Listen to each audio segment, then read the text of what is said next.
Hello students, welcome to Recitals in Depth. Herein we will cover the Defense and Security September 2024 current affairs topics in detail. The broader themes which we are going to cover are as follows: cyber security, left-wing extremism, insurgency, defense forces, organized crimes, and defense technologies. So this is the index for the month of September. We will be covering these topics in detail, and I will also be giving you a few practice questions to cover these topics in depth. Foundation Day program of the Indian Cybercrime Coordination Center, or the IC4. Now, India is on a digital mission to empowerment. At present, there are 95 crore active internet users in the country. So the active internet users are 95 crores. In 2014, if we make a comparison from today, in 2014, the panchayats which had access to internet were 600 panchayats are internet enabled. Whereas in 2024, this number has increased to 2,13,000 panchayats. So this is a staggering increase. Look at the impact this will have on the rural society in terms of their access to health, education, government services. All of these things will be having a huge impact. Also, we see a paradigm shift in 2014 when the Jan Dhan scheme was launched.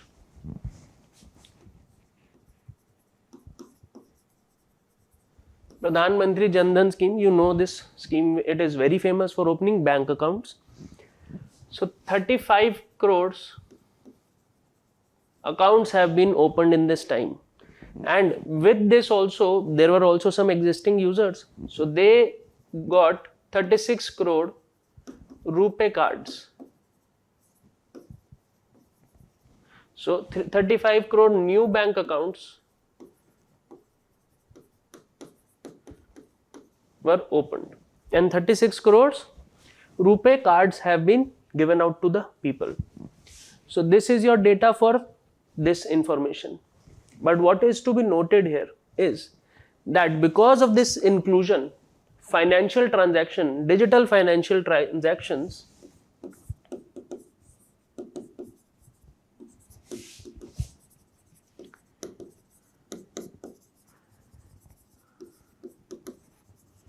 which are taking place in India are 46% of global transactions. So what it means is that out of 100 transactions happening around the world, 46 are Indian. So this is the impact of technology, and along with this comes the scope for digital crimes or cyber crimes as we call. So this is the need of this I4C, Indian Cybercrime Coordination Center. So now we will see what are the objectives of this and the overall dynamics of the news. Now IC4 is operating under the Ministry of Home Affairs.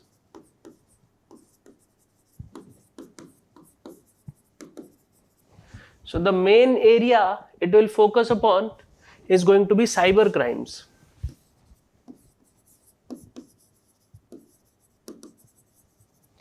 And one of the major objective is to focus on coordination between the various law enforcement agencies. So it will help all the law enforcement agencies, whether it is the state government or the central government. So it is going to work as a model for cooperative federalism in terms of the cyber crime domain. So these type of words, vocabulary needs to be produced in the examination to get good marks. Now what are the functions? First of all, it is the nodal body which is tasked to reduce the cyber crimes. When we read the about of the body, we get to know what will be the nodal function. Second thing which it has to focus upon is safety for women and children. For example, child pornography or women are being assaulted through the internet. All of these things will become a key priority to curb these menace in the society. Next is to take a note of the trend, or you can say data analysis, which will be related to cybercrime as such. Then this body is also going to focus upon as the data sharing among different law enforcement agencies. LEA is law enforcement agencies. So these are one of the primary functions. Along with this, it will also focus on giving public awareness.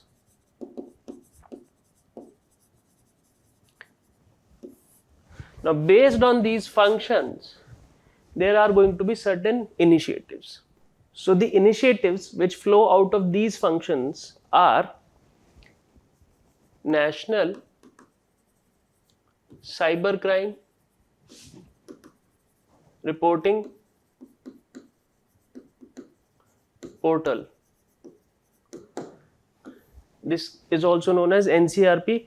The website is www.cybercrime.gov.in. Okay, so this is the website where you can log in 24/7. Another helpline, the number is 1930, where you can go and file your complaint. They will help you. The next is Cyber Fraud Reporting and Management System.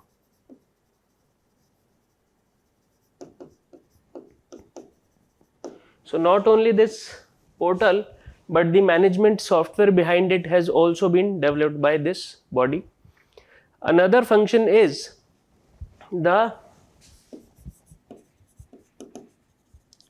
National Cybercrime Forensic Laboratory. Another thing, it is also having MOOCs, Massive Online Open Learning Courses, which is called as CyTrain, or you can also call it Cyber Train. Basically, it will train the police officials which are working in the cyberspace domain. Last but not the least is their Cyber Dost mission, in which they spread the public awareness. Public awareness is being spread by Cyber Dost. So these is all about the IC4. And what happened in the news is there are 4 major platforms which are launched during this program. First is the Cyber Fraud Mitigation Center. Now this is framed in New Delhi. Here the representatives of major banks, payment aggregators, intermediaries, all of these will be there. Even the people from law enforcement agencies are going to be there. So they are going to interact with each other and make sure that the disposal of the complaint is done quickly. Next is Samanvay Platform for Joint Cybercrime Investigation Facilitation System. So this is going to help for the communication. It is a communication and information sharing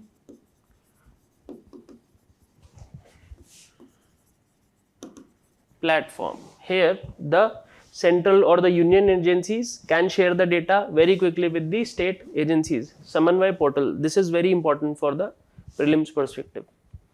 Cyber Commandos program,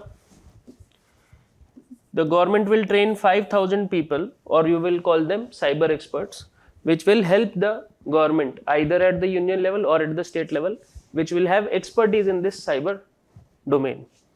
Suspect registry is those people, or a registry of those people who have earlier been involved in such activities or can be actively carrying out such activities.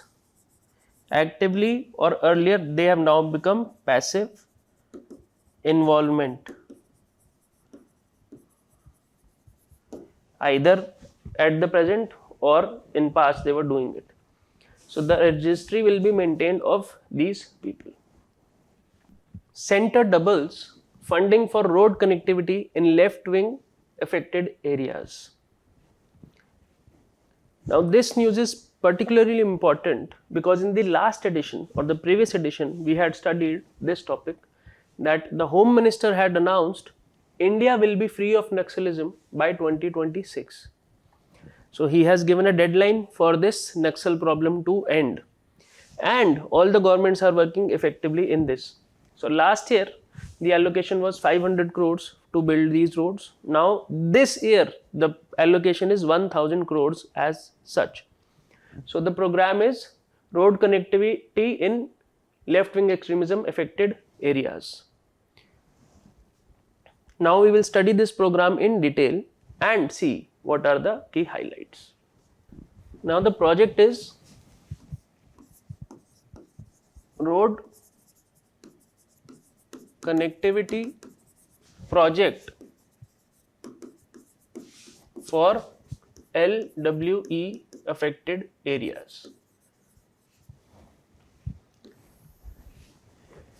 Till date 1397 projects have been sanctioned.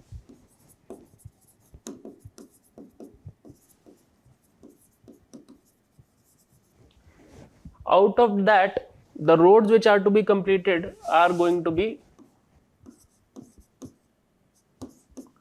12,227 kilometers of roads were to be built. The completed projects are roughly 9,500 kilometers. Out of this, 3/4 work has been done. This year, the allocation is increased from 500 crores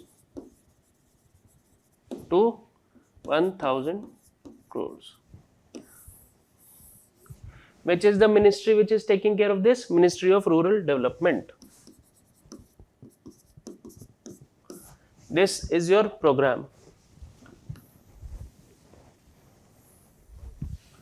Now you have to know this thing, that it is not a separate scheme. This is a part of a vertical, separate vertical of Pradhan Mantri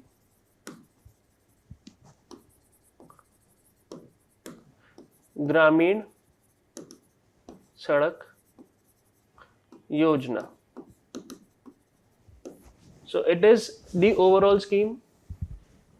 Within it, it has different verticals, and this road connectivity project is a separate part of it. This component has specifically got 1,000 crores. What are the key features in this? That 44 most hit districts will get all-weather roads. Now the roads which are to be provided in this project are all-weather, culverted, and having drain. So if these three components are not there, the road will not be considered to be built. So this is going to be there. It is to be an all-weather road with culverts and with proper cross drainage across the road, so that whenever there is rain, the road does not get washed away. So proper roads are to be built. This is the whole program.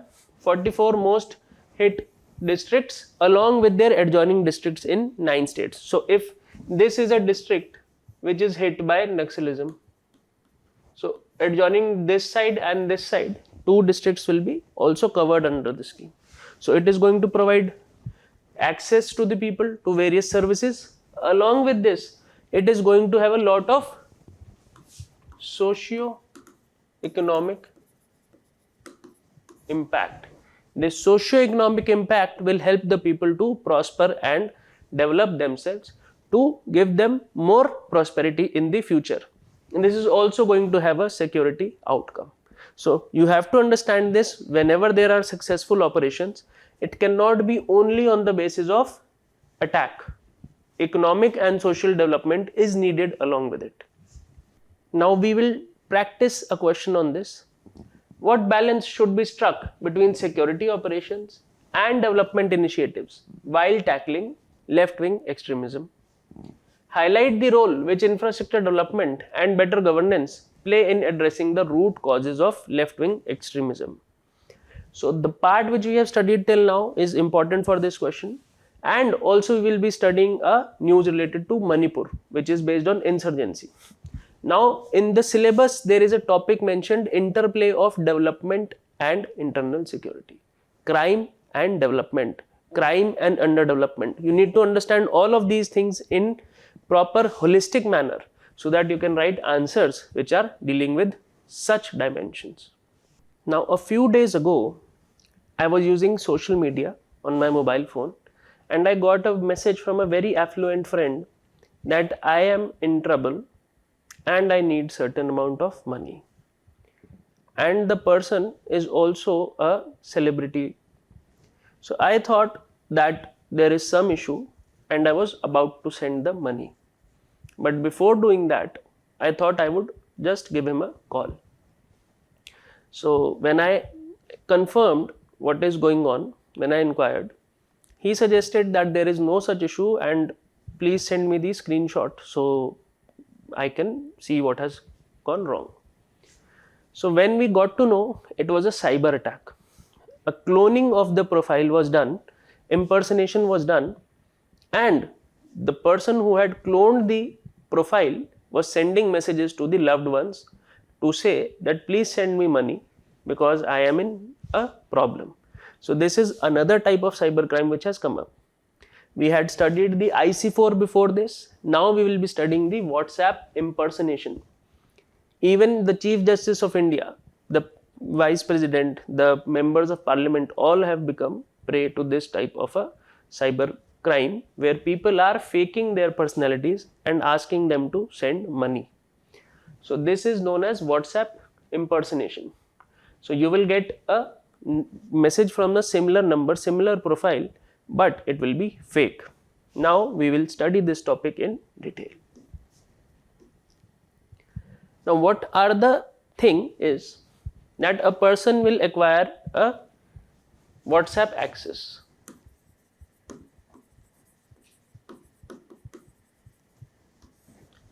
Two types of technologies which you need to know for this is SMS bombing and thermal camera. Though the thermal camera is a very advanced technology which can check the information coming into your phone with the help of a thermal camera by temperature changes and all. But the SMS bombing is basically you download an app and then you send multiple SMSs. Then you call from WhatsApp, sir, your WhatsApp is blocked, there is an issue we are facing, please tell us the code. And because there are thousands of SMSs which are coming, the person might believe and give away the information. These type of things have been happening. Now, the security agencies have found out that most of these are coming from Pakistan and Hong Kong. People have also been able to access fake SIM cards which are having the same numbers. So this problem has generated a humongous proportion and it is creating a lot of issues. So when you read these events in the news, you have to link it with the IC4 which we studied earlier. You must have noticed that there was no question after IC4. But having known this issue, we will now deal with the question related to cyber security. In today's digital age, cybersecurity has become critical concern for governments, businesses, and individuals. Discuss the steps taken by the government in this regard and highlight the importance of public awareness to tackle this menace at an individual level. Now, in today's digital age, as I told you, there are 95 crore people in the country using internet. 2,13,000 panchayats are there.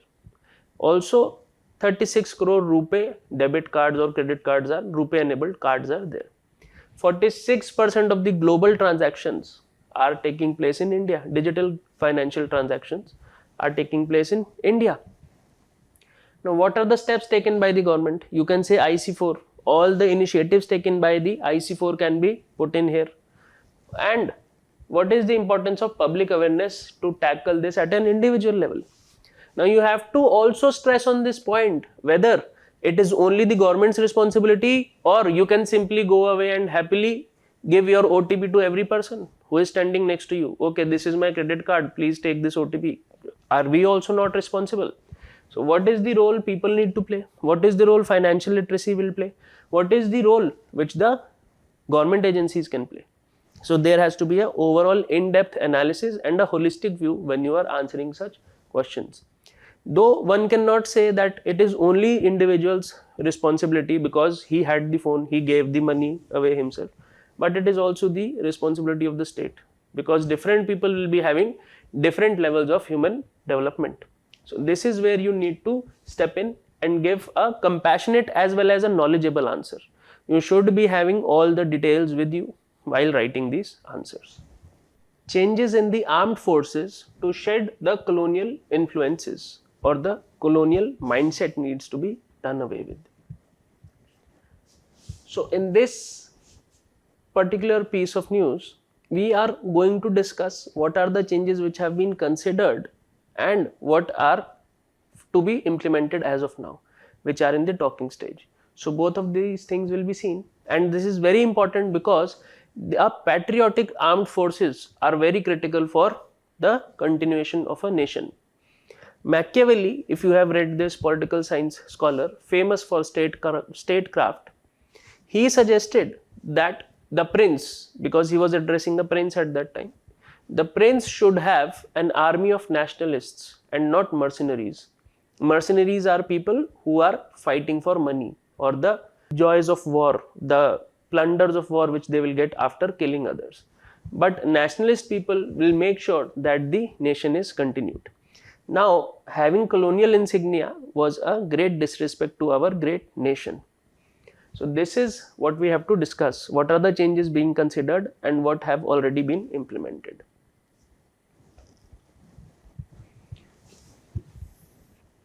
So, under consideration,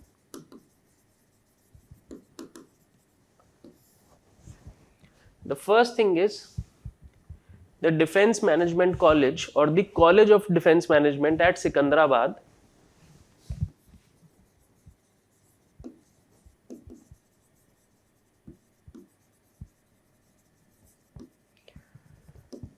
is working with the Indic Studies Department of Gujarat University to make sure that the studies which are now done in the courses when the armed forces are being taught, officers are being taught, they should be taught the courses which are inspired by the Marathas, Sikh, the Rajput rulers, Rajendra Chola, Martand Verma, many different people, but not the British. The Indian National Army, INA, which was under, it is very easy, tell me in the comment section who formed the INA. Now, all these campaigns need to be studied. Why are you studying the Western thinkers in these? Why are we studying those things if we are having better forces? Now, Marathas were experts in guerrilla warfare. Rajputs were also expert. For example, Maharana Pratap. Maharana Pratap even inspired the Vietnamese struggle. Ho Chi Minh, if you remember the name in world history. Now, Rajendra Chola, the Cholas also captured the Southeast Asian regions. So all of these things we can teach. Why should we simply keep on borrowing from the West? Are we inferior to them? So this is the mindset we need to change. So this is the first thing. Second thing which will happen is, which is being considered right now, consolidation of acts.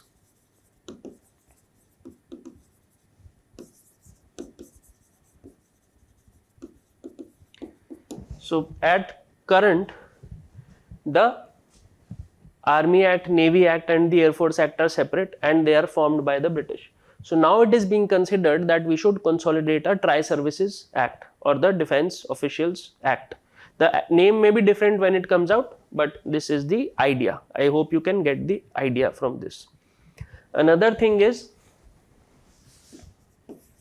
Scottish pipes, bagpipes. You must have heard of the bagpiper. Now that is not an Indian tradition. Now the bands will also be more Indian in tradition, which reflect the Indian ideas. And the regiments, if you see earlier during the British, you must have seen in the reorganization of the army after the revolt of 1857, that one Indian should not think before shooting another Indian. We will divide the army also on caste lines. So this was the mindset of the British. So these pan-Indian regiments should also be created.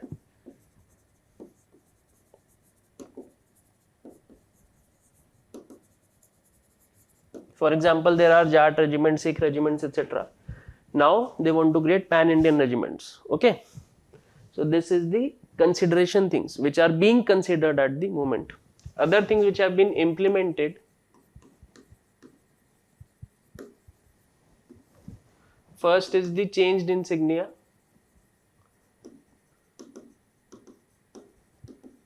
This we have covered in the previous lectures. Next, also we are allowed traditional uniforms or kurtas in naval messes.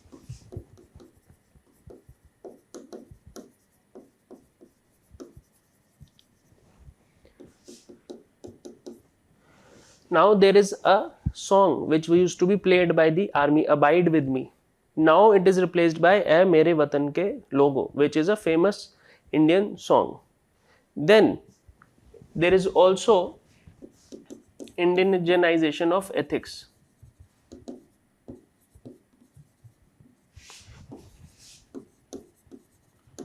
And values. So here you can write A Mere Watan Ke Logo.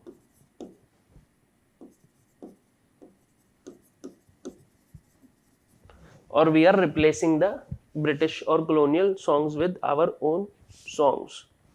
Also you can see that the names of things which are being produced or the weapons are being more and more Indianized.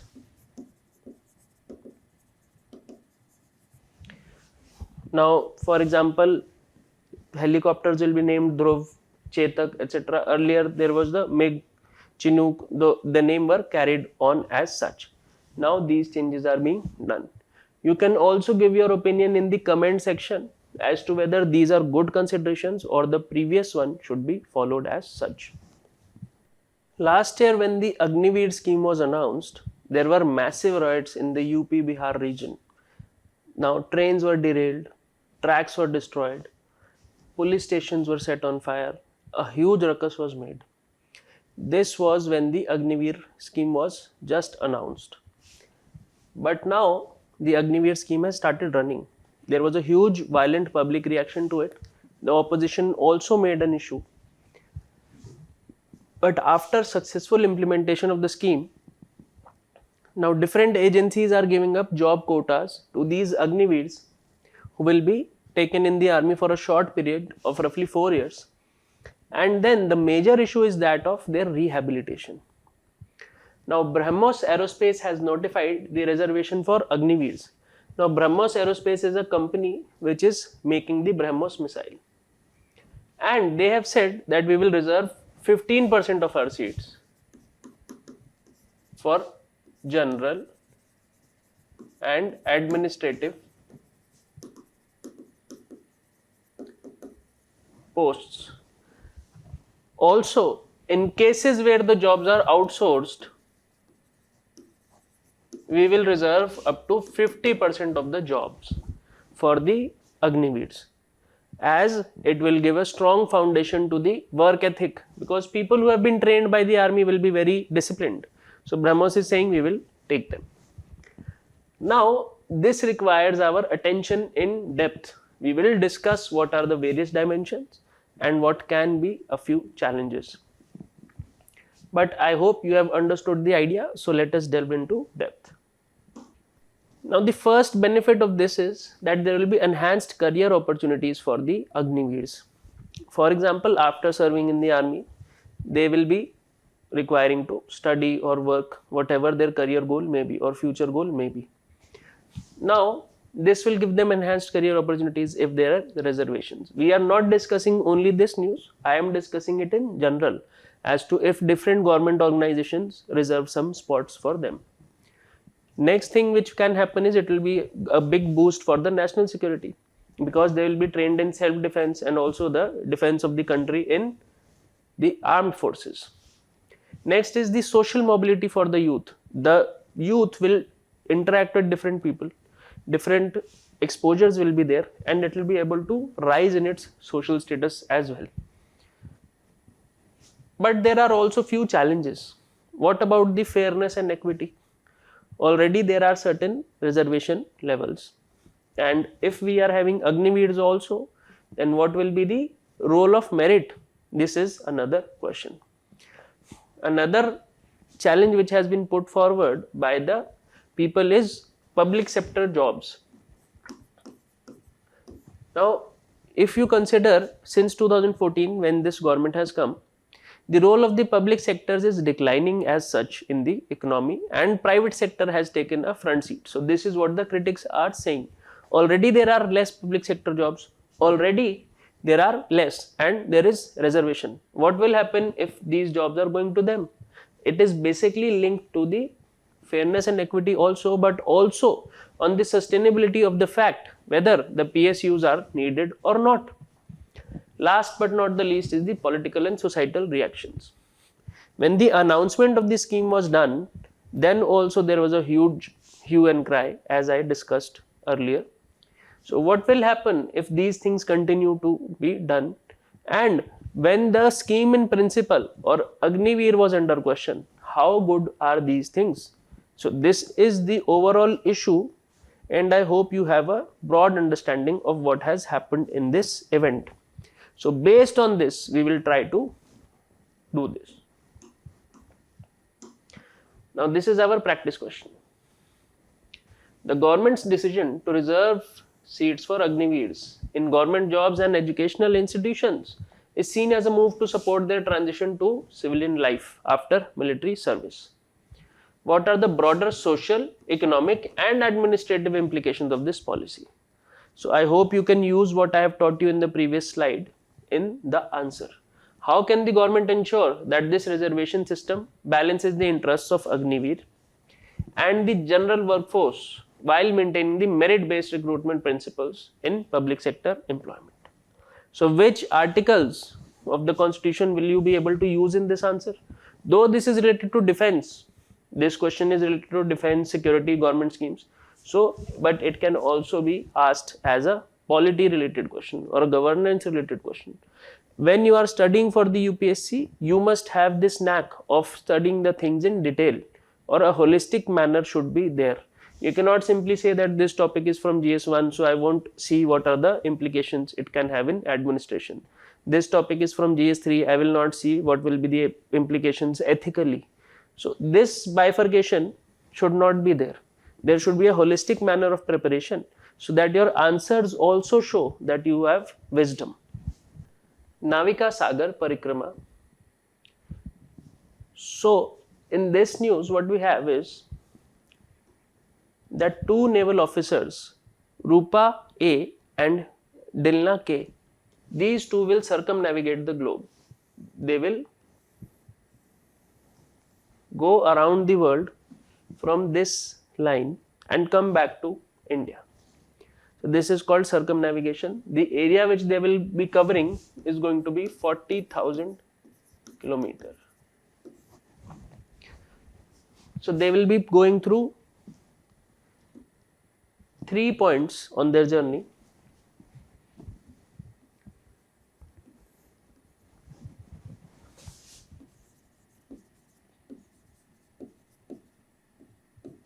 Cape Leuven,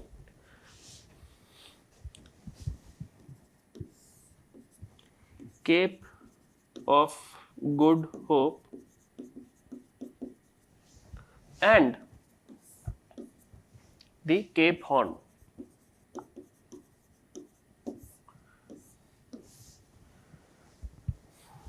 Now the vessel on which they will be going is the INSV Tarini. INSV means Indian Naval Sailing Vessel. Sailing vessel. And what is INS if it is only INS? It is Indian Naval Ship. If there is a ship, it will be called INS. If it is a vessel, it will be a sailing vessel, INSV. The name of the vessel is Tarini. In 2017 also this feat was done, but it was a team of 6 people. 6 women officers were there. This time they will circumnavigate, or they will go around the globe in 40,000 kilometers, which is be a double hand mode, means there will be no engine power, simply wind and their hands they will be able to use. So this is going to be an extremely strenuous exercise, and this will also be a big example, and this will motivate other women to empower themselves and the nation as such. Now some more information related to this is, now this Cape Horn will be connecting Southern Ocean, Atlantic Ocean and the Pacific Ocean. The Cape of Good Hope is having Agulhas and Beniguela current, and the Cape Leuven is also having the Leuven current. So this is in Australia. So these 3 points they will pass on from here. And in the current comment section, you please tell me which of the following named here, basically Agulhas and Beniguela current also, which of them are hot and which are cold currents. So this is the homework for you. And these type of questions, now again I am telling you, even though this is related to defense, but this has a direct bearing on the geography of the world and the current areas. And also there is a very important phenomena related to the monsoons and the overall climate system which happens on this place. Name it in the comment section.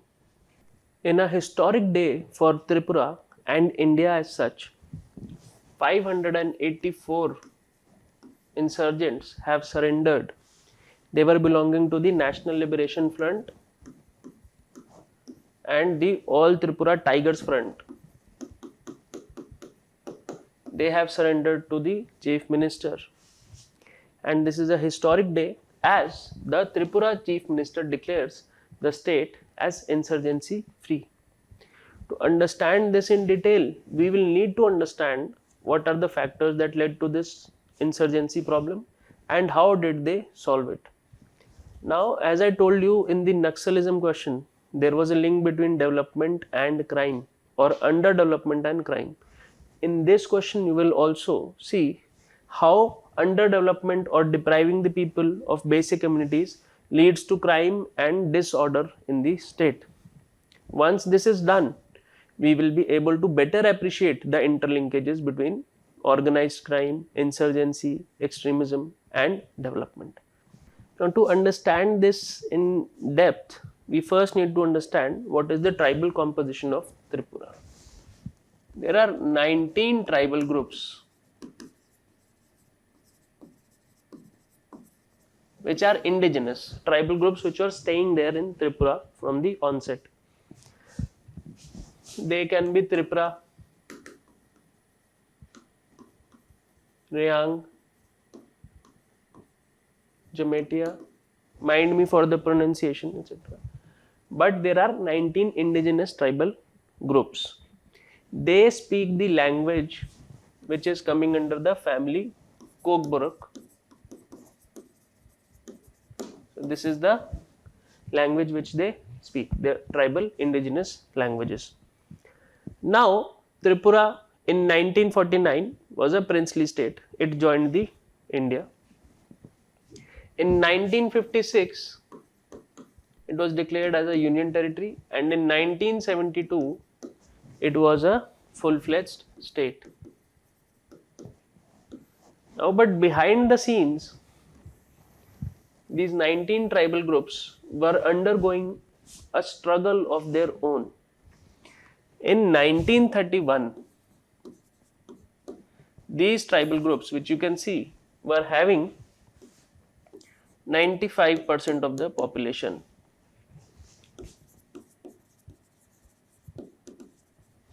But when we move on to 1991, we see that their population is around 30% now.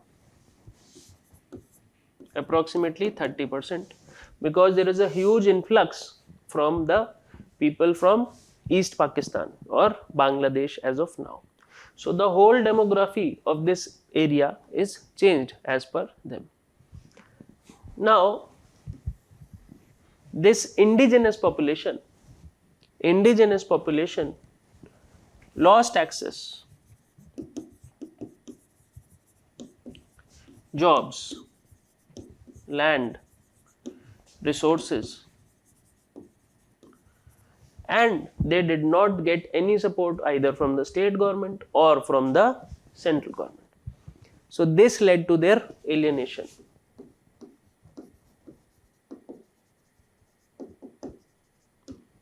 Alienation means that you do not associate with the machinery which is working for the country, because they are ignoring you. They are not simply interested in your life. They are not simply interested in your problems. So why should we care for them if you do not care for us? If any government, every government is actually dependent on the social contract.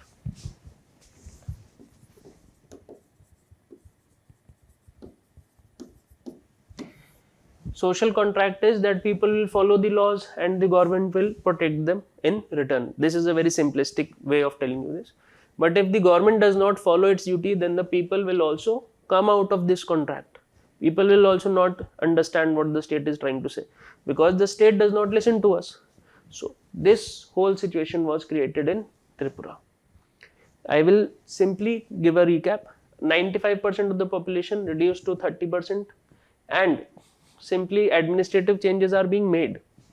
That from UT it has become a state, not much on ground situation had changed.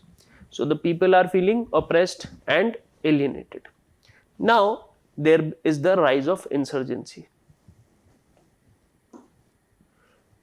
So what are the steps that have been taken by the central government and the state government which can solve this problem? There is a lot of strategy which is involved. First is, we will see the strategy now. First is the counter-insurgency.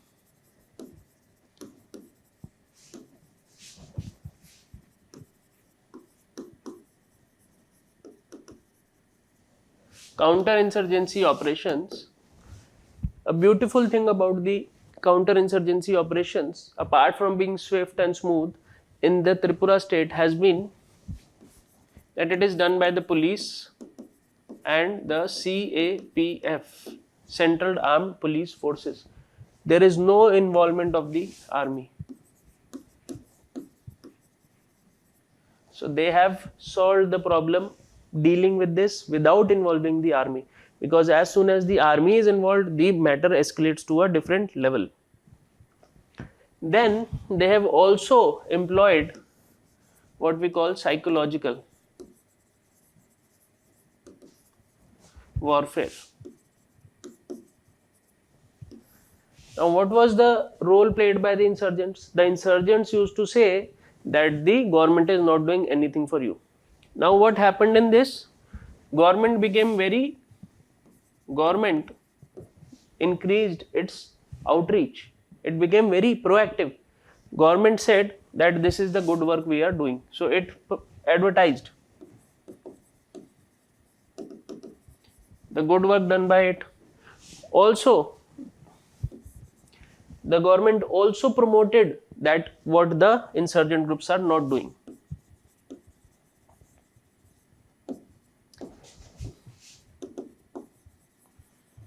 The misdeeds of the insurgents were also printed in the papers on loudspeakers. Everybody, they used to announce, see, this is the area of the insurgents, there is no water there. This is the area of the insurgents and they are killing people there. So this was also an important part of the strategy. Another aspect, timely and adequate development work was done. Timely and adequate development work was provided to the people so that they do not feel that they are being left out. Then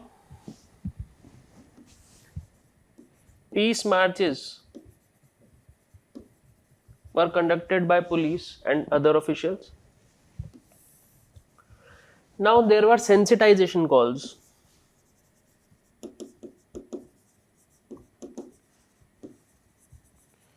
The calls for surrender were made by the governors, celebrities, big politicians, and they were able to sensitize or persuade the people that we can quit arms. Last but not the least, we also have the issue of local governments.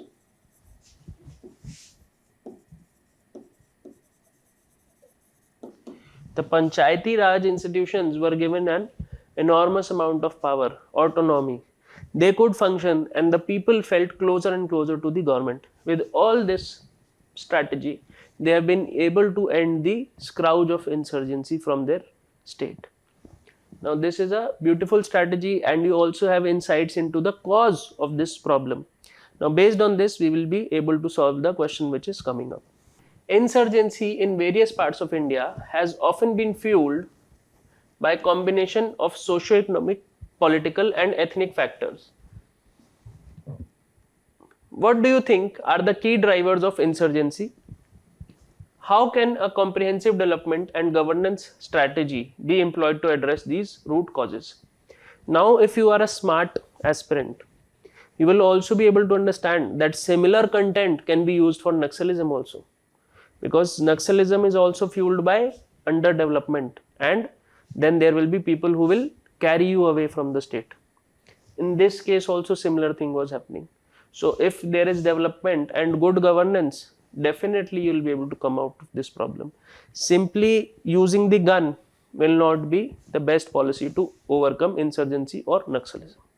Now, Air Marshal Amar Singh has taken charge as the new Air Force Chief for the Indian Defence Forces, and earlier this position was taken up by Air Marshal V.R. Chaudhary. He will be completing his 3-year term and Air Marshal Amar Singh will be taking his position. Recently you must have seen the issue of gang wars or organized crimes in the news a lot, especially those gangs which are operating from jails.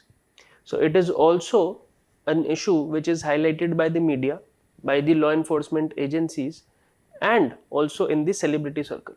All the areas are confused as to how much organization can there be in these crimes. Now the NIA will deal with this and the organized crime will be having rackets like trafficking, which can be human or drugs, smuggling, fake currency networks or money laundering. All of these can be organized crimes. What is organized crime? The main motive for the crime should be money or financial gain. It is going to work as a corporate. A corporate entity will do legal means to do business. They are also working like a corporate house, but they are not doing legal activities. They are going to do illegal activities. And there are more than 4 or 5 people involved. So that is going to be an organized crime for you. These are some of the few activities which they can do. Now, in this, the NIA has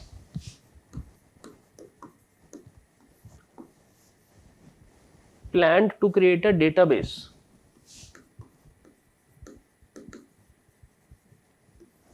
of basically all the gangs which are operating.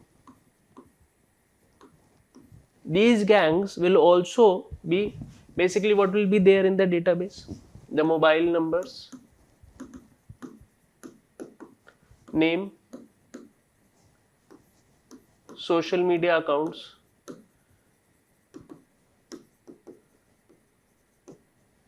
locations, crime record, cases pending, etc. All of these information and more will be available in this portal, and this portal will help the agencies, law enforcement agencies at the union and the state level. So how many topics we have done? Repeatedly I have picked up this issue that union and state will have to work together. There will be cooperation in them. The work is being done to increase the cooperation between these people, between the union and the state. So this is what you have to understand. Everywhere where there is a law and order problem, you must ensure that you are focusing on the need for cooperation between union and the state government. So this is what they have done. Also another thing which is new for you also is dabba call. For example, if I am in a gang, boss is there, then I am there. I will make a call to person B. I will call person B and put the phone on speakerphone, and then I will make a call to the boss and then put this call on speakerphone. So both this person are talking to each other through me on a speakerphone call.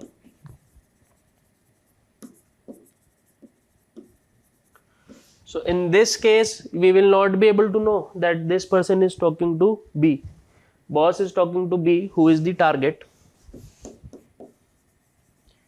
because there is no direct contact between B and the boss. He is talking through me.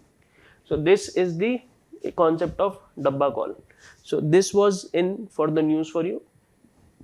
This term you can use, or if it comes in the newspaper or anywhere, you will have a complete understanding of this now. Now the FATF has highlighted India's work in anti-money laundering and anti-terror finance activities. FATF praises India's PMLA and terror financing work. So what is happening in this is that there is a mutual evaluation report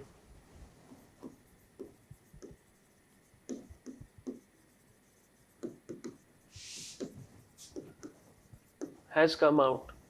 This report I have covered in one of the previous sections as well. This was released by FATF, I had told you. It has given a lot of accolades to the Indian government for its work. 37 out of the 40 reports, recommendations have been implemented in India. Moreover, India is in the regular evaluation scheme. What does this mean? That India has to do the update only 3 years. After 3 years, re-evaluation has to be done only after 3 years. For those who are in the enhanced version, they have to give the updates every year because they are not working properly. Only 4 more countries are there: UK, France, Italy and Russia. Russia is now not there because it has been suspended after the Ukraine-Russia war. So UK, France, Italy and India are the only 4 countries which are in the regular update mechanism. So this is the background of the news, or actually to let you know what has happened. Now we will do a in-depth analysis. To understand this first, we will see what is the FATF. Now FATF is to combat money laundering, and it included terror finance in 2001. It was established in 1989 by the G7 nations. These guidelines to combat money laundering and terror financing were developed by the G7 nations, but they are for all the countries. It is not that only 7 countries will be there. So the members are 39 with 2 regional organizations: GCC, which was covered in the summits and organization section by me, and the European Commission. So 39 member jurisdiction. Gulf has 6 and European has around 40 members.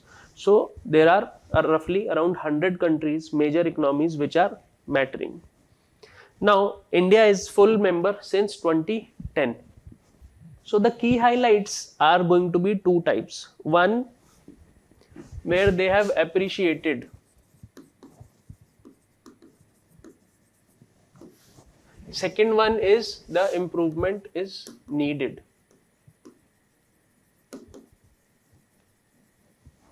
So these are the two areas in this findings, and first is that it is saying that India has fast tracked the trial in cases of terror. Okay, that court cases which are going there, they are happening on a very fast basis. So this is something good. Second thing which they have suggested is good is the Jandhar Aadhaar mobile and the GST, because with the help of these mechanisms the amount of black money generated becomes very less, and we always have a track of where the money is coming and where it is going. So JAM and GST has helped a lot in curbing the money laundering and terror financing. Next thing it is suggesting is that the great work done by the banks in the Know Your Customer reports and also the Ministry of Corporate Affairs to take out all the details of the individuals who are running the companies, and by the RBI Central Bank for being very strict with its KYC compliances. Also, it has lauded the work done by ED, which took 16,500 crores worth of asset, and even lauded its work in the Vijay Mallya case where they have recovered a lot of money from them. But what is the problem? Few areas they are saying that though you have fast tracked the cases, the convictions are still low. So the conviction rate is still lagging behind. It is not as much as we were expecting. Next, we have saying that we need to sensitize the NGOs. And it is very important that we shield them from unnecessary action. Sensitize the NGO means that people will, with ill intentions through organized crime networks or the terror funding networks, can also misuse them. For example, there are scams with individuals. There can also be scams with the NGOs, and they can be used to do it. Last area where they have focused on is, which is related to this, is privacy.